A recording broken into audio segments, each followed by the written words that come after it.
क्या नाम है आपका? पूजा शर्मा। क्या घटना घटी आज आपके?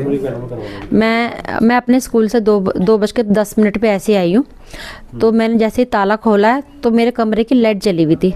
तो मेरे मन में एकदम से मैंने कहा लाइट तो जला के ही नहीं गई, लाइट कैसे जली हुई? मैं कहा चल कोई बात नहीं, जो मेरे मन के अंदर बात है चल कोई बात नहीं, जली रह गई होगी। तो जैसे ही मैं कमरे में घुसी तो मुस्कान के कपड़े बाहर थे।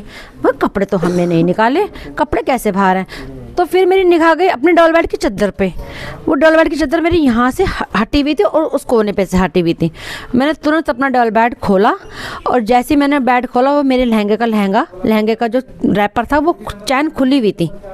और जब मैंने तुरंत लहंगा उठा के देखा ना उसका, मैं तो मेरा सब कुछ ख़त्म था, सब कुछ वो ले चुके थे। वहीं मेरे पैसे दिला सब कुछ रखा हुआ था। क्या क्या गया आपके हिसाब से घर से चोरी जो हुआ है?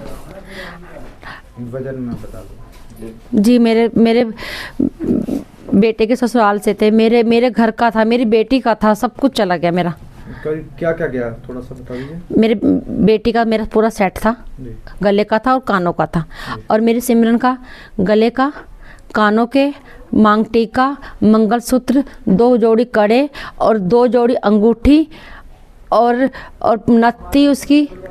नत्ती और लौंग थी और उसकी 3 जोड़ी पंजेब थी और गुच्छा था। कुछ कैश में भी गया? कैश में। और शुभम का कड़ा है और एक कड़ा है और उसकी चैन है और 2 अंगूठी शुभम की है। कुछ कैश में पैसे? कैश में भी, हाँ जी। 1,11,1,11,100 रुपये मुझे शुभम के 11 उसमें मिले थे और 21,000 रुपये मुझे पहले मिले थे और 20,000 मेरी बहू मुझे दे गई थी, हाँ। और 70,000 मेरे घर में रखा हुआ था।